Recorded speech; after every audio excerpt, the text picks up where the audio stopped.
a nuclear armed country that is about to fall apart.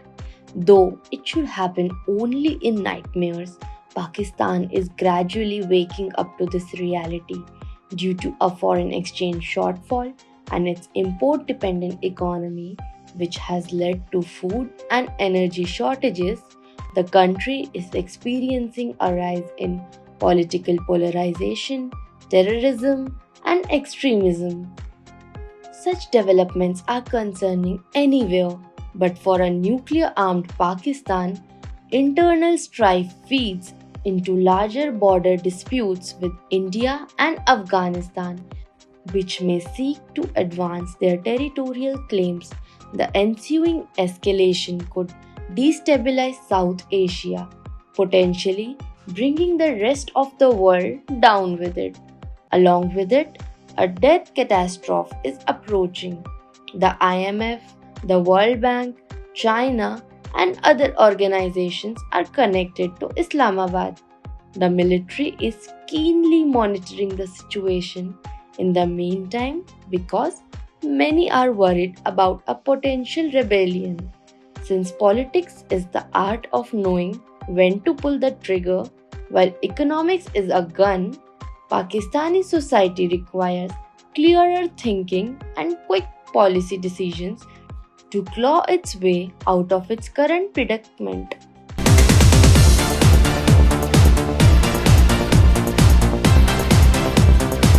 Controlling a country's destiny refers to establishing its currency in order to gain from advanced age and maintain control over the means of paying taxes and, most importantly, obligations. The British Empire created a currency for colonial India in 1835. Since then, not much has altered.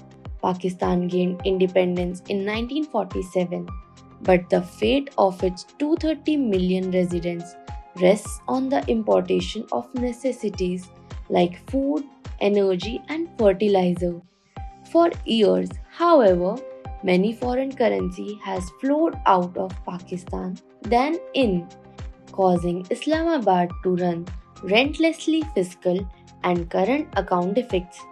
In 2002, however, things took a turn for the worse when Russia invaded Ukraine, pushing up global commodity prices and putting stress on Pakistan's forex reserves. Rapidly flowing, massive flooding along the Indus submerged one third of the nation, destroying both export crops and sustaining farms.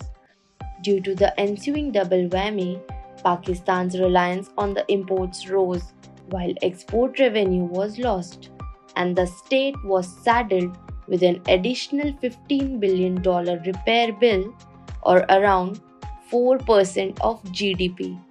By January 2023, only a few weeks' worth of imports could be covered by currency reserves. Islamabad retaliated by fighting blackouts, increasing tariffs on energy sufficient imports, and delaying the arrival of shipments of food and raw materials.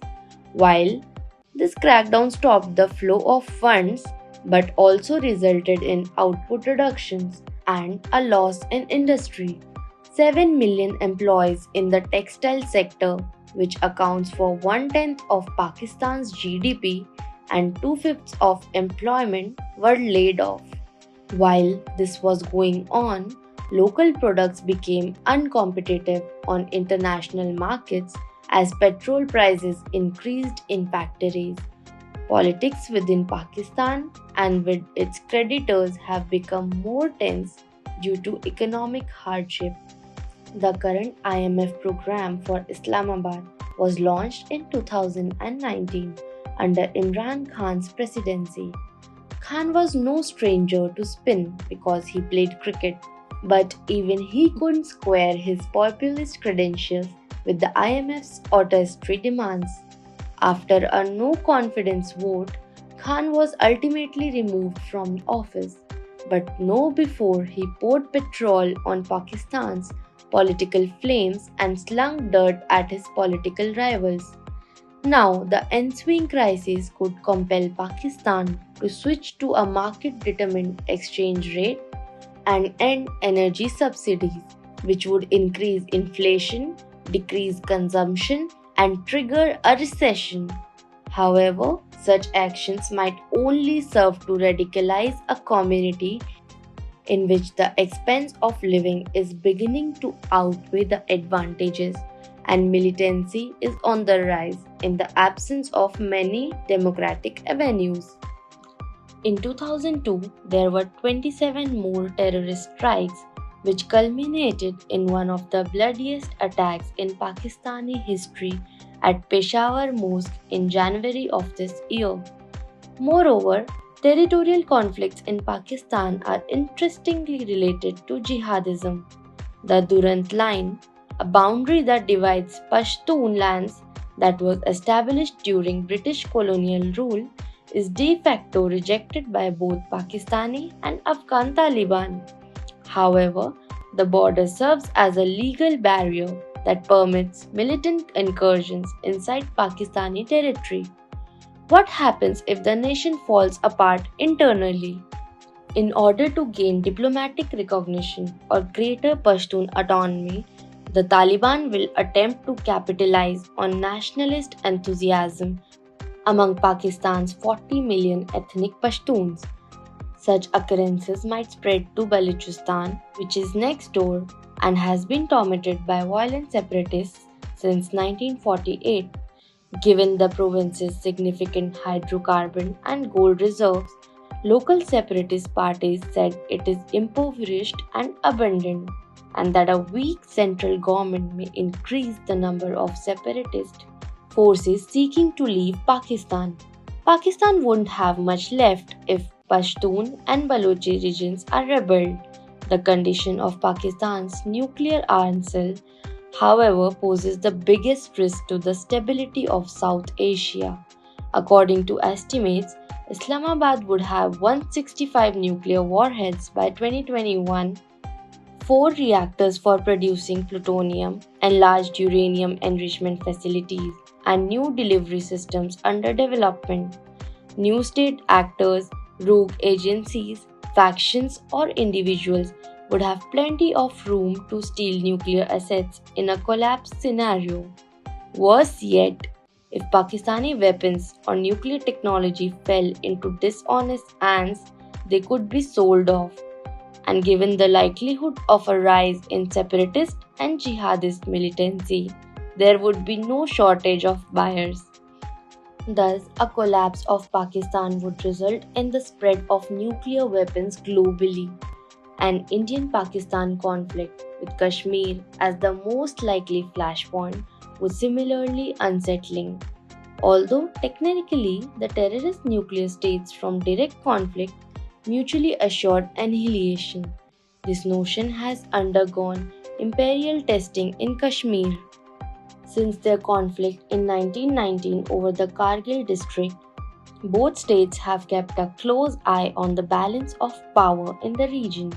India would be tempted to promote its interests beyond the line of control if Pakistan loses its military capability due to domestic crisis. However, the two states' nuclear communications are ineffective. Red phone does not exist. This raises the likelihood of misunderstandings and errors in judgment, which heightens the danger of a nuclear exchange, especially if Islamabad cannot properly account for all of its nuclear assets, or if New Delhi is unable to determine which institutions of Pakistani policy have the power to bargain. In that situation, the war could have an international impact. Because of this, the crisis in Pakistan affects the entire world, and the only way to stop a cycle of radicalization and instability is to first resolve the economic crisis. To do this, we should cut back on military spending, pursue diversification in the economy, and lessen our reliance on imports. Foreign debt, however, is the fundamental problem. Because of Pakistan's strategic location during the Cold War and the Afghan War, it was able to obtain almost infinite loans and bailouts from the IMF and other Western institutions. Yet, the amount involved were beyond Pakistan's ability to repay them, and more significantly, they were denominated in foreign money. The economic life in Pakistan is profoundly affected by this fact. Although the nation may short term sidestep the problem, its rising $130 billion stock of external debt is untenable. For 2023, service on Pakistan's commitments denominated in dollars will total $26 billion, depleting the foreign currency required for imports of basic necessities. If they further destabilize Pakistani politics, strict austerity measures may potentially prove to be counterproductive. Therefore, the only practical course of action for the creditors is to accept the cuts, restructure the residual debt, put off paying immediate interest, and make sure new capital flows. Otherwise, Pakistan's actual external debt will weigh it down and scupper any prospect of recovery. However, there is some deceit involved in debt restructure agreements. In particular, since Pakistan's external debt structure has geopolitical ramifications, private creditors such as commercial banks and bondholders now account for 30% of the debt, up from 19% in 2014. These organizations have little regard for Pakistan and foreign affairs, and they are much less interested in debt relief efforts that do not result in full payment to them. While this was going on, almost one third of Pakistan's external debt is held by multilateral creditors with a strong Western influence, including the IMF, the World Bank, but also the Asian Development Bank. Nevertheless, they insist that the write down would damage their credit standing and, as a result, their capacity to perform their duties. China now has to carry the burden. China, which holds one fifth of Islamabad's external debt, is the country's largest bilateral creditor. A write down might be negotiated one on one, making it Pakistan's best chance for debt forgiveness. There is also a subjective distinction. Since the Chinese debt relates to real development projects like the China Pakistan Economic Corridor, which connects Xinjiang with Gwadar port through Pakistan and lessens reliance on the Malacca Strait for trade. Having invested $65 billion in such projects, China is dependent on Pakistan remaining stable. Considering the surge in attacks against Chinese nationals and the possibility of jihadism spreading to Xinjiang, Beijing is unlikely to demand that Islamabad repay its debts. In the broader geopolitical chess game, doing so would adversely affect China. Nevertheless, China did not rise to greatness by imposing its own terms on other countries. In order to smoothen the way for debt forgiveness, some equivalent agreements from Western creditors, even if they are only symbolic, might be required. The issue in Pakistan could eventually escalate out of hand and eventually affect everyone. Although Pakistan's nuclear arsenal makes it too big to succeed, the nation is on the verge of economic and political collapse, and its heavy foreign debt burden makes it impossible for it to survive. From the time being, creditors are keeping him in line, but soon even they may view that forgiveness as a surrender to reality rather than act of charity. In the end, debt that cannot be repaid will not be paid back. That's all for today, folks. Take care of yourself. Give us your thoughts on this in the comment section. And if you appreciate our content, please hit the like button and subscribe to our channel. Share this video with your family and friends. We will meet soon in new video. Thank you. Jai Hind.